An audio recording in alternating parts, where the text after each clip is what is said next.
ముఖ్యమంత్రి రేవంత్ రెడ్డికి BRS working president KTR సవాల్ విసిరారు. కాళేశ్వరం కూలిపోయిందంటూ ప్రచారం చేస్తున్న రేవంత్ రెడ్డికి దమ్ముంటే మేడిగడ్డ బరాజ్ మీదనే చర్చ రెడీయా అంటూ ఛాలెంజ్ చేశారు. దమ్ముంటే రేవంత్ తాను విసిరిన సవాల్ స్వీకరించాలని డిమాండ్ చేశారు. మొన్నటికి మొన్న చర్చకు రా అని సవాల్ విసిరిన రేవంత్ తీరా వెళ్లిన తర్వాత తాను రాకుండా ఢిల్లీకి పారిపోయాడని కేటీఆర్ అన్నారు. చర్చకు వస్తావా అని పిలిచి పారిపోయిన పిరికి సన్నాసి రేవంత్ కాదా అని ఆయన ప్రశ్నించారు. ఇప్పుడేమో మరోసారి చర్చకు వస్తావా అంటూ అడుగుతున్న రేవంత్ కు అసలు సిగ్గుందా అని కేటీఆర్ ఘాటుగా రెస్పాండ్ అయ్యారు.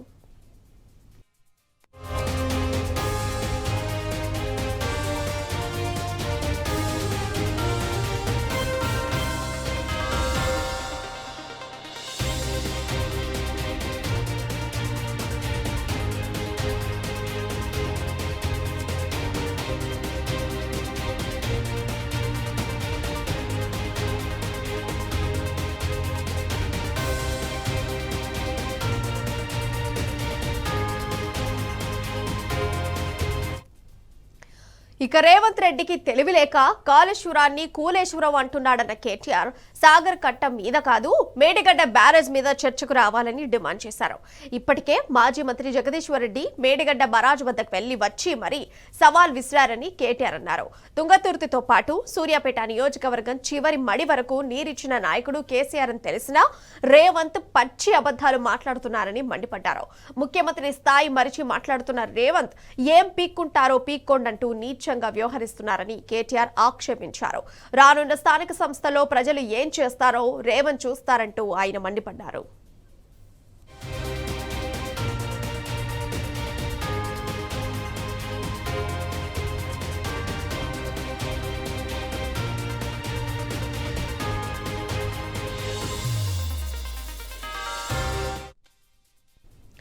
అంబేద్కర్ రాజ్యాంగం రాసినప్పుడు రేవంత్ రెడ్డి లాంటి నాయకుడు పదవుల్లోకి వస్తారని ఊహించలేదేమో అని కేటీఆర్ అన్నారు.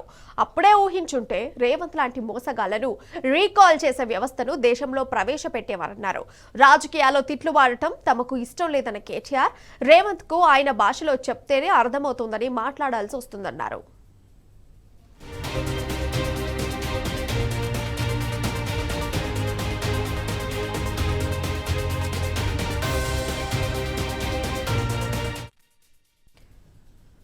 దళిత బంధు నిలిపివేతపై కేటీఆర్ తీవ్ర ఆగ్రహం వ్యక్తం చేశారు. తెలంగాణ భవన్లో జరిగిన దళిత బంధు సాధన సమితి సమావేశంలో ప్రభుత్వంపై ఒత్తిడి తెస్తామని ఆయన భరోసా ఇచ్చారు. కాంగ్రెస్ ప్రభుత్వం దళిత బంధు లబ్ధిదారులకు కావాలని నిధులు అందకుండా ఆపివేస్తుందని దళిత బంధు సాధన సమితి కేటీఆర్ దృష్టికి తెచ్చింది. ఈ అంశంలో రాష్ట్ర ప్రభుత్వంపై ఒత్తిడి తేవాలని విజ్ఞప్తి చేసింది. ఈ సందర్భంగా దళిత బంధు రాక ఇబ్బందులు పడుతున్న పలువురు దళితులతో జరిగిన సమావేశంలో కేటీఆర్ మాట్లాడారు. ఈ సందర్భంగా గత ప్రభుత్వం ఎంపిక చేసిన ప్రతి ఒక్క దళిత బిడ్డకు బంధు వెంటనే ఇవ్వాలని కేటీఆర్ డిమాండ్ చేశారు. దళిత బంధుపై పెట్టిన ఫ్రీజింగ్ ను వెంటనే తొలగించి కాంగ్రెస్ హామీ ఇచ్చినట్లుగా 12 లక్షల రూపాయల దళిత బంధు ప్రారంభించాలని డిప్యూటీ సీఎం బట్టి విక్రమార్కకు లేఖ రాస్తామని కేటీఆర్ దళిత బంధు సాధన సమితి నేతలకు భరోసా ఇచ్చారు.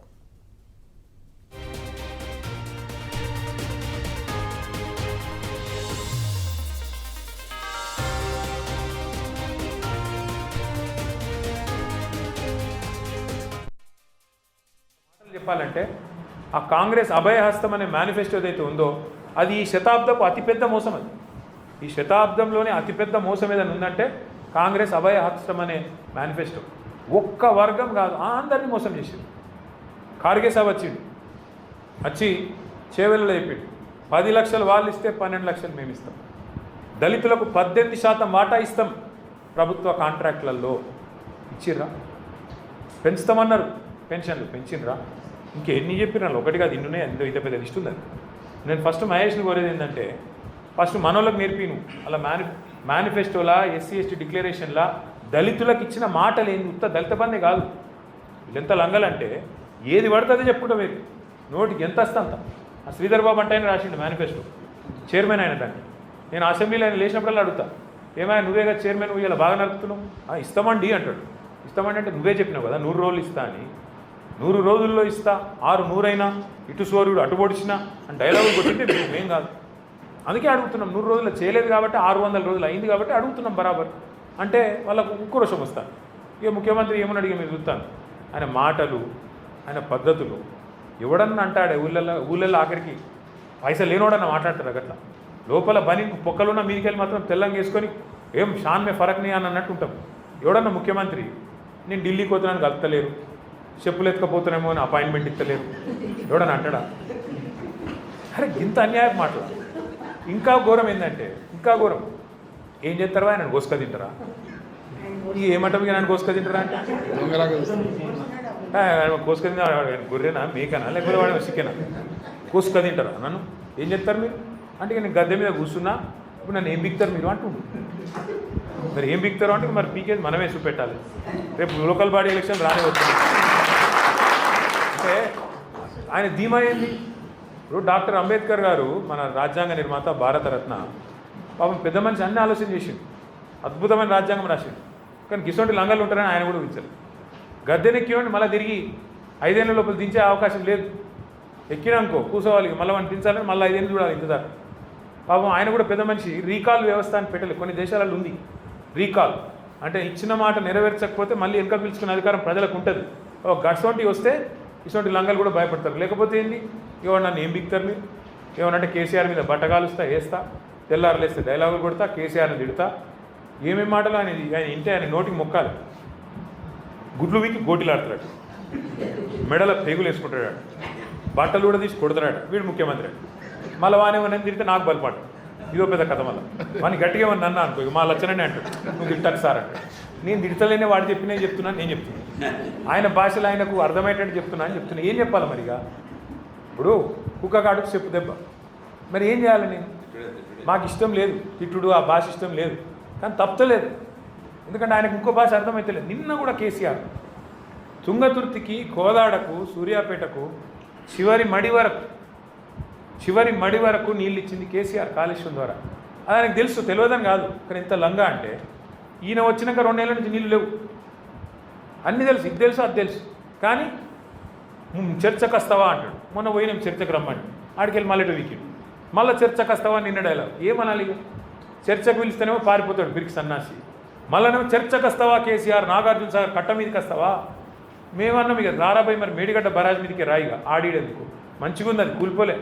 నువ్వు కూలేశ్వరం అని నీకు నెత్తి బాగలేక నువ్వు అంటున్నావు. కానీ నిన్నగాకమన్నా మా జగదీశ్వర రెడ్డి గారు వేయచ్చు మొత్తం మేడిగడ్డ బరాజ్ మీదనే కారు నడుపుకుంటా ఒక ఇక్కడనే కుంగింది, ఒక ఈయనే నా కారు ఉంది చూడుండ్రి అనుకుంటా ఆయన ఇలా ఆడ పెడతాడు సూర్యాపేటలో.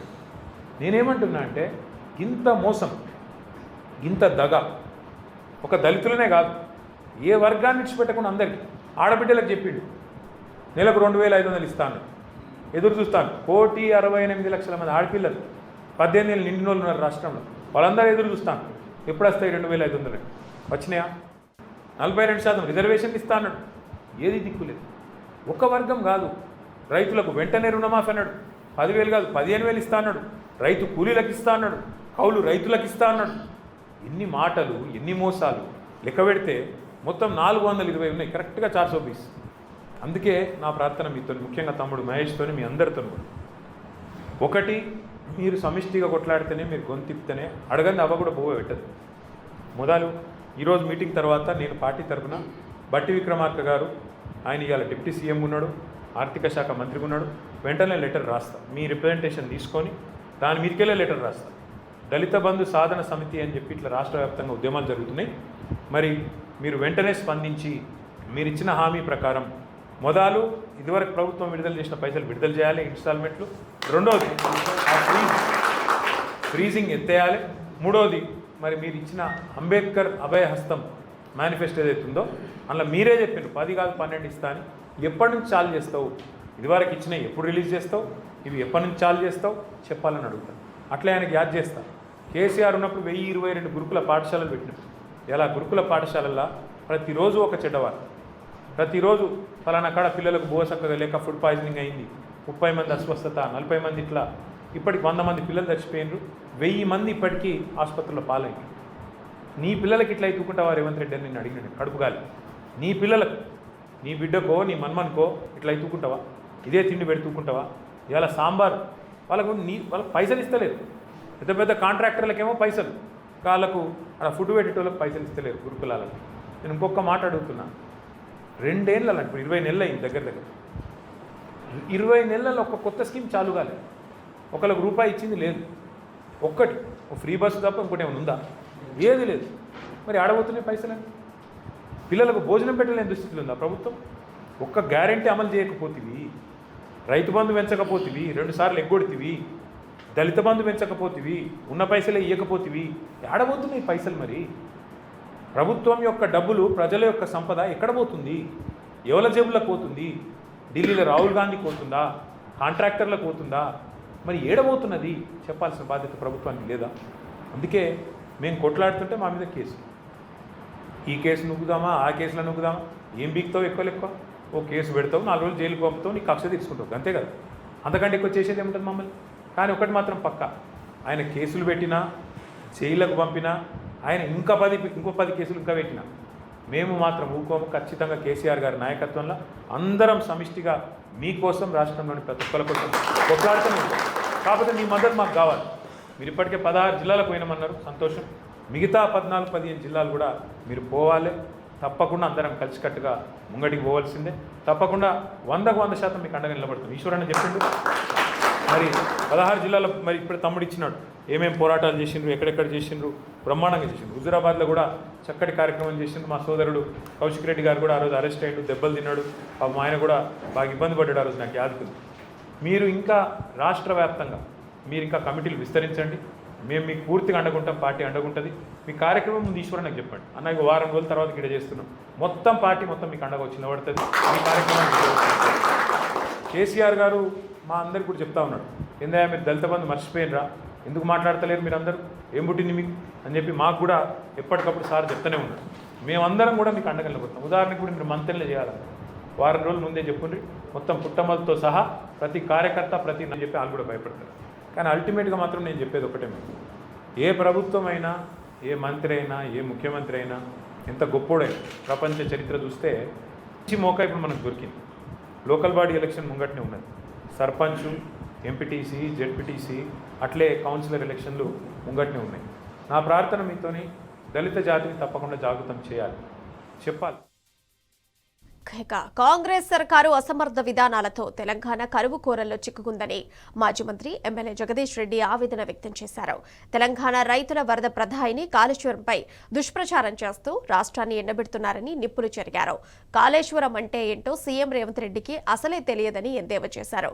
తాను చెప్పే దాంట్లో ఏ ఒక్కటి తప్పని నిరూపించినా ఉరికి సిద్ధమన్న జగదీష్ రెడ్డి, లేకుంటే సీఎం ఉరికి సిద్ధమా చెప్పాలని సవాల్ విసిరారు.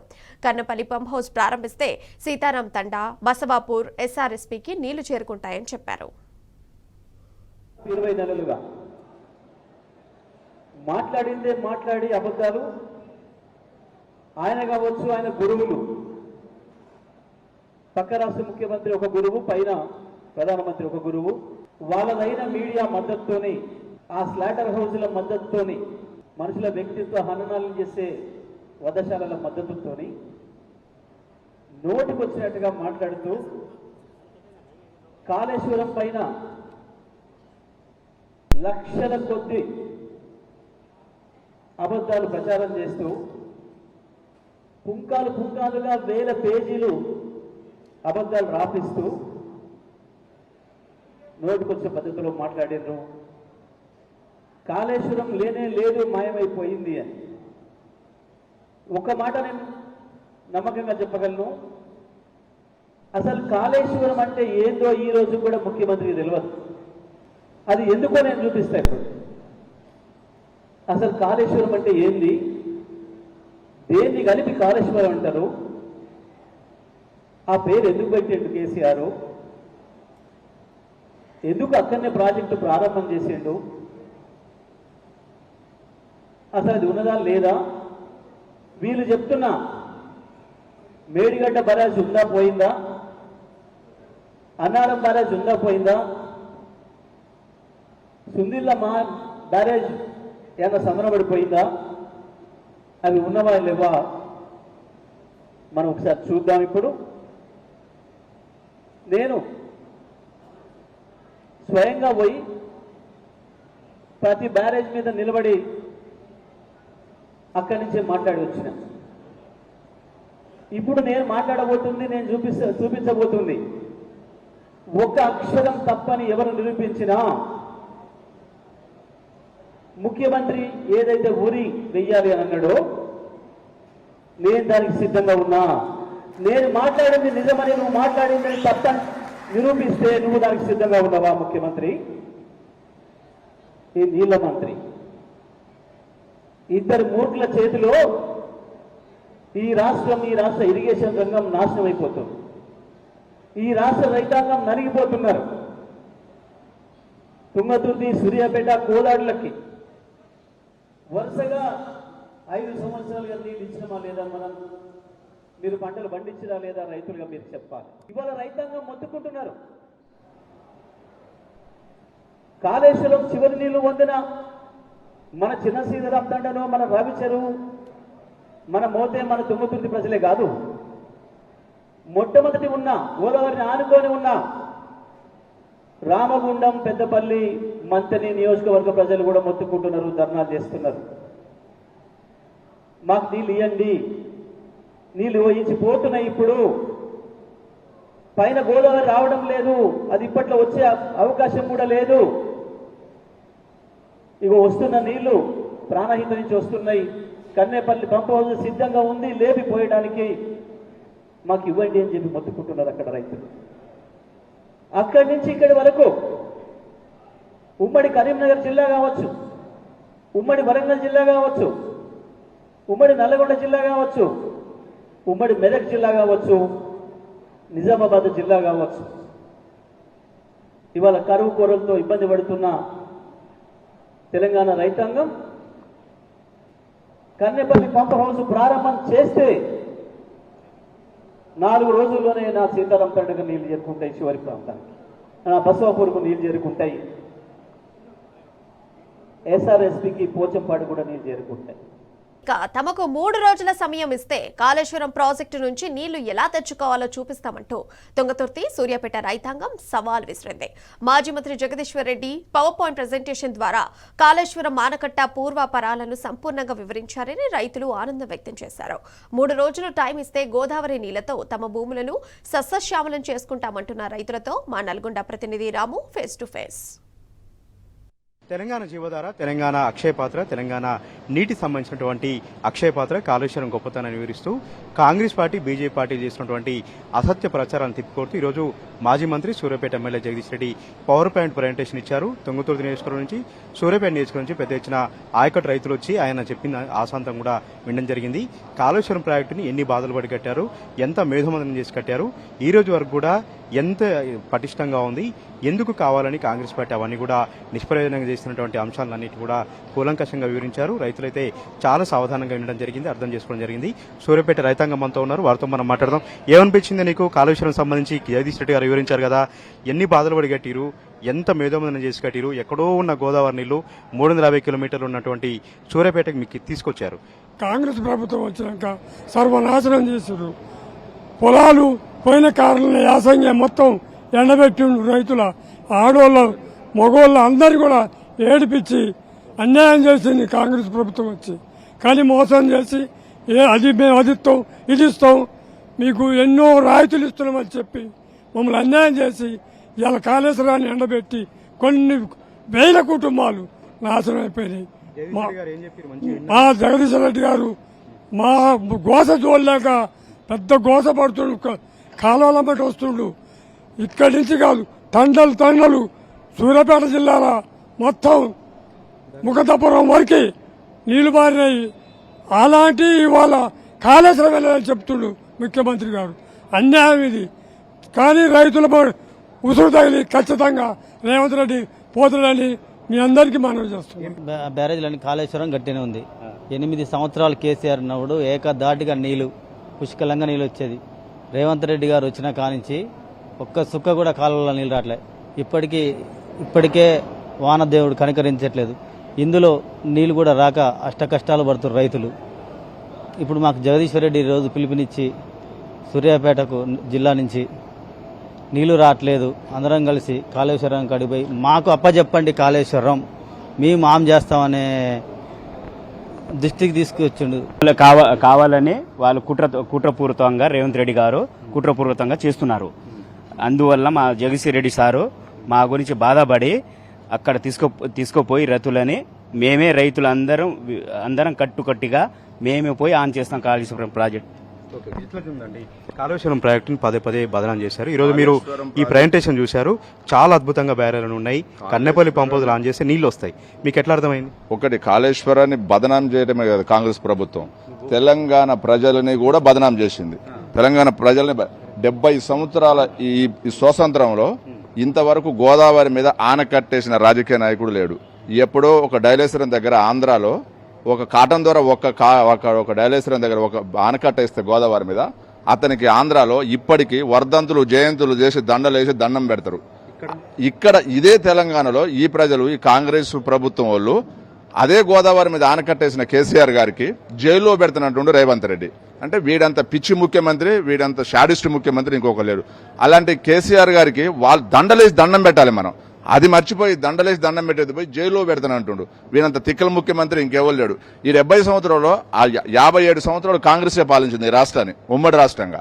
ఏ రోజైనా ఒక్క ప్రాజెక్టు తెలంగాణ ప్రజలకు, ఈ సూర్యాపేటకు, తుంగతుర్తికి, కోదాడుకు ఈ ప్రాజెక్టు వలన నీళ్లు వచ్చిన పాపాన పోలే, మేము కడుక్కోలే. మేము కాలువ కిందికి, కాలువ కిందికి ఎప్పుడన్నా మా చుట్టాల నెలకపోతే అసలు ఇలాంటి నీళ్లు మనకి ఎప్పుడు వస్తాయి ఈ కాలువలు, అసలు మనం చూస్తామా చచ్చేవారు కానీ చిన్నప్పుడు అనుకునేవాళ్ళం. అలాంటి కళని నిరం చేసిన వ్యక్తి కేసీఆర్ గారు. దాని తోడుగా సూర్యాపేటలో గెలిచిన ఎమ్మెల్యేల దాదాపు ఒక 10 మంది ఎమ్మెల్యేలు ఉంటారు. జగదీశ్వర్ రెడ్డి లాంటి దమ్మున్న ఎమ్మెల్యే ఎవరు గెలవలే, క్యాబినెట్ లో మినిస్టర్ కూడా కాలే. సూర్యాపేట ఎమ్మెల్యేల ఎప్పుడో దామాదిరెడ్డి ఒక క్రీడా శాఖ మంత్రి అయిన తప్ప ఇలాంటి మినిస్టర్ అయిన వ్యక్తి లేడు. ఈ జగదీశ్వర్ రెడ్డి గారు ఇక్కడ కావడం వల్ల మా అదృష్టం. జగదీశ్వర్ రెడ్డి గారు తుంగతుర్తి నియోజకవర్గమైన సూర్యాపేటకు వచ్చి గెలిచి ఇక్కడ ఇలాంటి ఎమ్మెల్యే గెలవలేదు. గెలిచిన తర్వాత కోట్ల రూపాయల నిధులు తెచ్చి సూర్యాపేటను ఎంతో డెవలప్ చేసిండు. నా నియోజకవర్గం నీళ్లు రావాలని కేసీఆర్ గారి దగ్గరలో ఉండి నీళ్లు తెచ్చి మా అందరికీ సాగునీళ్లు, తాగునీళ్లు, మాది తుమ్మలపేనబడి ఆత్మకూరేసి మండలం, కడుక్కునే నీళ్లు దొరికేది కాదు. ఒకప్పుడు కడుక్కుంటానికి ఎడ్ల బండ్ల మీద, ఆటోల మీద, ట్రాక్టర్ల మీద నీళ్లు తెచ్చుకునేది. మిషన్ భగీరథ నీళ్ళు ఇచ్చిన తర్వాత ఎంత ఆనందంగా ఉన్నామంటే జనాలు ఏమనుకుంటారంటే ఇప్పుడు ఒక 10-15 సంవత్సరాల పిల్లగాళ్ళు అప్పుడు కూడా తెలంగాణ ఇట్లనే ఉందేమో అనుకుంటారు. కానీ అట్లా లేదు తెలంగాణ. ఒకప్పుడు నీళ్లు, సాగునీరు లేవు, తాగునీరు లేవు. బావి కాడికి పోతే, బోర్ల కాడికి పోతే ఆ బోర్లు కూడా వేస్తే పడకపోతే డ్రమ్ములలో నీళ్లు పట్టుకుని పొద్దునట్టు పోయి అయ్యే మంచినీళ్ళు తాగేవాళ్ళం మేము. కానీ ఇప్పుడు ఎక్కడ పోయిన నీళ్లు. ఈడొచ్చిన 20 నెలల్లో కాళేశ్వరం కూలిపోయిందని ఒక సాగు చూపించేసి ప్రజలకు నీళ్లు లేకుండా చేయటం. వాళ్ళ ఆలోచన ఏంది, కేసీఆర్ గారిని తిట్టియాలి ప్రజలతోని. ఏమనుకున్నారంటే కాళేశ్వరం కూలిపోయిందని ఒక సాగు చూపించేసి కేసీఆర్ గారు 1,00,000 కోట్లు పెట్టి కాళేశ్వరం కడితే అది కూలిపోయిందని కేసీఆర్ గారిని తిట్టియాలని తప్ప చెడు ఉద్దేశం. మీరు ఇప్పుడు చూసారండి పవర్ ప్లాంట్ ప్రెజెంటేషన్. కన్నెపల్లి కూడా బాగుంది, అన్ని బ్యారేజ్లు బాగున్నాయి. వాటి మీద లారీలు తిరుగుతూ ఉన్నాయి, పెద్ద పెద్ద పటిష్టంగా ఉంది. ఎందుకు పంపులు ఆన్ చేయట్లేదు? ఎందుకు బదనాం చేస్తా ఉన్నారు? నేను చెప్పేది ఏంటండి, కేసీఆర్ గారిని తప్పుడు 1,00,000 కోట్లు పెట్టి కట్టిన కాళేశ్వరం వేస్ట్ కాళేశ్వరం అని జనాలలో ఒక చిత్రీకరించాలని ఈ ముఖ్యమంత్రి చేసిన డ్రామా. అయితే ఏమైంది, ప్రజలు తిక్కలోలు గారు చాలా తెలివైన వాళ్ళు, చాలా అర్థమైంది. కేసీఆర్ గారు ఉన్నప్పుడు రావాల్సిన నీళ్లు ఇప్పుడు ఎందుకు రావట్లేదు అంటే వీడే ఆపేసి కేసీఆర్ గారిని తిట్టాలనుకోండు. అదే తిట్లు కేసీఆర్ గారిని ప్రజలు తిడతారని వాడు అనుకున్నాడు. కానీ అదే ప్రజలు రేవంత్ రెడ్డిని తిడుతున్నారు ఇప్పుడు. అదే ప్రజలు ఎందుకు తిడుతున్నారు అంటే అక్కడ ఒక 2 పిల్లర్లు కూలిపోతాయి. సపోజ్ మనం ఇల్లు కట్టుకుంటే 2 పిల్లర్లు పోతాయి. దాన్ని ఏం చేయాలి, బాగు చేయించుకోవాలి. బాగు చేయించుకుని ప్రజలు నీళ్ళు వదలాలి. ఇక్కడ బాగు చేయడం లేదు, బూచోడు అని చూపిస్తుండే తప్ప దాన్ని బాగు చేస్తుంది. 20 నెలల ఒక 30 మట్టి ఎత్తిపోయలే, ఒక పిల్లర్ రిపేర్ చేయాలి. ఇప్పటికైనా నీళ్ళు ఇవ్వకపోతే మీరు అందరు పోతారా? పంపులు ఆన్ చేసుకుంటారు? బరాబర్ పోతాం మేము, బరాబర్. ఉద్యమకారులం ఆ రోజు ఉమ్మడి ఆంధ్రప్రదేశ్ ఉద్యమంలో మేము ఆగిన వాళ్ళం. ఇలా మన నీళ్లు మనం వదులుకుంటున్నాం. వీడెవడు పిలుపుని ఇచ్చిన కేసీఆర్ గారు ఒక్క పిలుపుని మనం లక్షలాది మందిని పోయి తీస్తాం మేము ప్రాజెక్ట్ గేట్లు, లక్షలాది మంది. మా ఎమ్మెల్యే గారు పూర్తిగా అందరికీ ఆల్రెడీ పోయి 3 రోజులు అక్కడనే ఉండి పరిశీలించి వచ్చి ఒక్క 3 రోజులు ఇవ్వండి, నేను మొత్తం సూర్యాపేట జిల్లాగా మహబూబ్నగర్ జిల్లా గిట్ట నీళ్ళు ఇస్తామని చెప్తుండే మా జగదీశ్వర్ రెడ్డి గారు. మీకు అంత దమ్ము ఉంటే మీరు చేయలేకపోతే మా వానికి 3 రోజులప్ప చెప్పండి, నీళ్లు ఎట్లా వస్తాయో అట్లా చూపిస్తారు. ఈ విధంగా సూర్యాపేట రైతాంగం అంతా కూడా అకలింపు చేసుకున్నారు. కాళేశ్వరం చాలా బేసిక్ గా ఉంది, కాళేశ్వరం చాలా బాగా ఉంది. ఈ రోజు వరకు కూడా కన్నెపల్లి పంప్ హౌస్ ఆన్ చేస్తే సూర్యాపేట మొత్తానికి, అదేవిధంగా కాళేశ్వరం ఆయకట్టు మొత్తానికి కూడా నీళ్లు వచ్చినటువంటి ఒక అభిప్రాయంతో రైతాంగం అంతా కూడా ఉన్నారు. మొత్తంగా ఎక్కడ చూసినా కూడా కాళేశ్వరం గురించి చర్చ జరుగుతోంది. కాళేశ్వరం బాగుంది, కన్నెపమ్ములు పంపులు ఆన్ చేస్తే తమ ప్రాంతం అంతా కూడా సశ్రమం అవుతుంది. కావాలని బదనాం చేస్తూ కాంగ్రెస్ పార్టీ ప్రభుత్వం కాళేశ్వరాన్ని బదనాం చేస్తున్నట్టు కూడా రైతులను చెప్తా ఉన్నారు. కెమెరా పర్సన్ వెంకట్తో రామటిని, Suryapet. That's all for now. చూస్తూనే ఉండండి టీ న్యూస్.